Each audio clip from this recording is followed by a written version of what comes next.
माननीय अध्यक्ष महोदय, हृदय की गहराइयों से मैं आपको धन्यवाद देता हूं, आपने जो मुझे ये बोलने का मौका दिया है। समय सीमा में पूरा करना सिद्धार्थ जी। आपका आदेश सर आंखों पर है। जब उस आसंदी को मैं देखता हूं तो मेरे लिए भावुक पल भी होता है, क्योंकि मेरे बाबा भी वहां पर बैठा करते थे।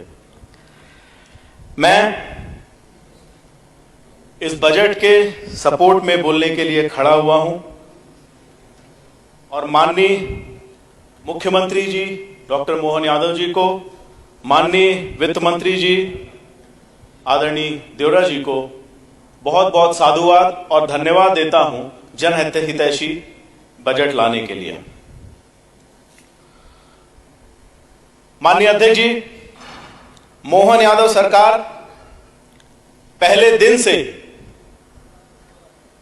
विरासत भी और विकास भी दोनों को साथ में लेकर के मोदी जी के सपने के हिसाब से काम कर रही है।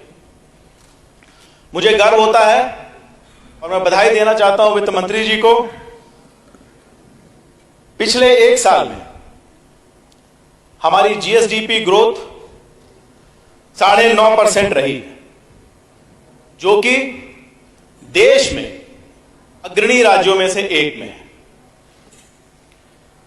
मुख्यमंत्री जी ने जब अपना पहला भाषण दिया था, तब से ही यह क्लियर हो गया था कि यह सरकार मोदी जी के स्वर्णिम भारत के सपने को साकार करेगी और यह बजट उसका परिचायक है।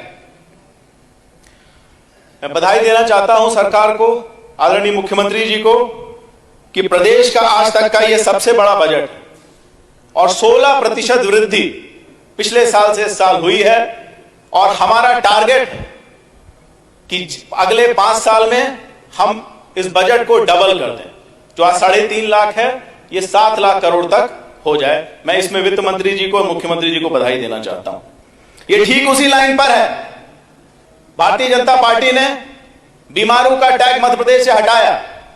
जिस तरह से माननीय मोदी जी भारत को फ्रेजाइल 5 से निकाल करके और फैबुलस 5 में लेकर के आ गए हैं, आज हम विश्व की 5वीं सबसे बड़ी अर्थव्यवस्था हैं और हम तीसरी सबसे बड़ी अर्थव्यवस्था, $5 ट्रिलियन की जो हमारी इकोनॉमी का टारगेट है, उसकी लाइन में ही ये बजट है। मैं बधाई देना चाहता हूं सरकार को। ग्रोथ के नए आयाम तय हुए। प्रति व्यक्ति आय 11 से 12 गुना बढ़ गई 2003 के मुकाबले। हमारे कांग्रेस के साथियों को कर्ज के बारे में बात करने का काफी शौक है। कर्ज की जब बात होती है तो उसमें जो आपके ऊपर लायबिलिटी है, आपका क्रेडिट स्कोर कैसा है।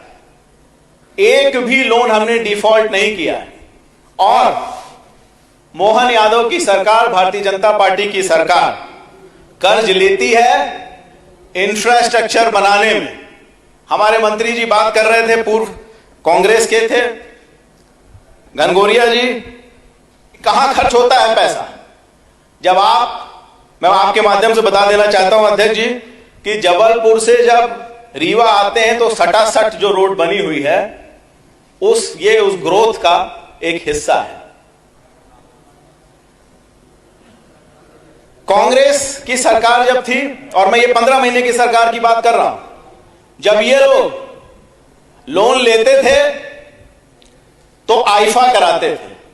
कोई एक एक्ट्रेस की बड़ी फोटो भी वायरल हुई थी और प्रधानमंत्री 2.5 लाख आवास रोक दिए गए थे, वापस कर दिए गए थे, नहीं मिल रहे थे जब कांग्रेस की सरकार थी। ये रिकॉर्ड पर है, इसको जाकर के चेक कर लें। संबल योजना के पैसे आने बंद हो गए थे, कर्ज का इस्तेमाल सिर्फ आईफा को ऑर्गेनाइज कराने में हो रहा था। मैं बधाई देना चाहता हूं आदरणीय मोहन यादव जी को, जिन्होंने अपने प्रयास से केंद्र से जितना पैसा आना था उससे 4,000 करोड़ ज्यादा लेकर के आए। मैं चाहता हूं हमारे सभी साथी ताली बजा करके इसका स्वागत करें। मैं बधाई देना चाहता हूं और पूरे विंध्य की तरफ से धन्यवाद ज्ञापित करना चाहता हूं आदरणीय मुख्यमंत्री जी को, आदरणीय वित्त मंत्री जी को, कि आपने विंध्य को विंध्य एक्सप्रेस वे के रूप में 676 किलोमीटर की एक सड़क इस बजट में दी है। हम पूरे हृदय से आपको धन्यवाद करना चाहते हैं।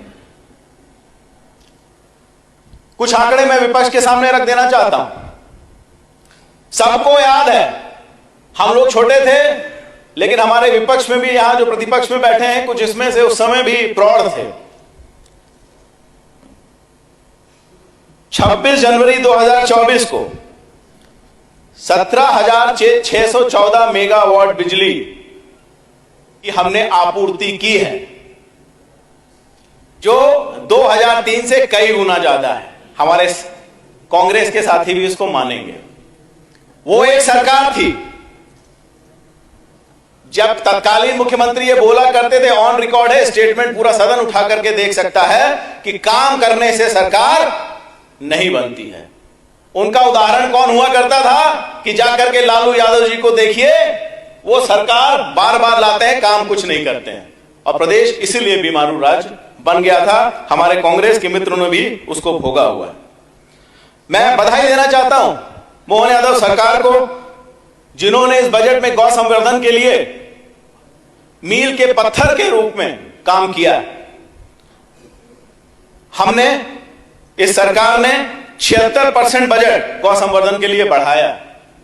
हम अपने गांव में भी जाकर के देखा करते हैं, क्षेत्र में जब जाते हैं तो उत्साह है, और ये उत्साह इसलिए है, मैं सरकार को, वित्त मंत्री जी को बधाई देना चाहता हूं कि जो 20 रुपए मिला करते थे प्रतिदिन प्रति गाय, अब वो 40 रुपए बढ़ गए हैं। हर पंचायत में मैं जाता हूं, उत्साह दिखता है, और लोग मांगते हैं कि हमें गौशाला चाहिए, और मुझे पूरा भरोसा है कि मेरी विधानसभा में भी और जिले में भी हर पंचायत में गौशाला खुल जाएंगी और गौवंश का वहां पर संवर्धन होगा। सिद्धार्थ जी, आपका समय पूरा हो रहा है। 1 मिनट सर, 1 मिनट और लूंगा। हेल्थ इंफ्रास्ट्रक्चर पर कायाकल्प किया गया है। इसमें भी मैं कांग्रेस को आईना दिखाना चाहूंगा, क्योंकि मैं दोनों साइडों को अच्छे से जानता हूं।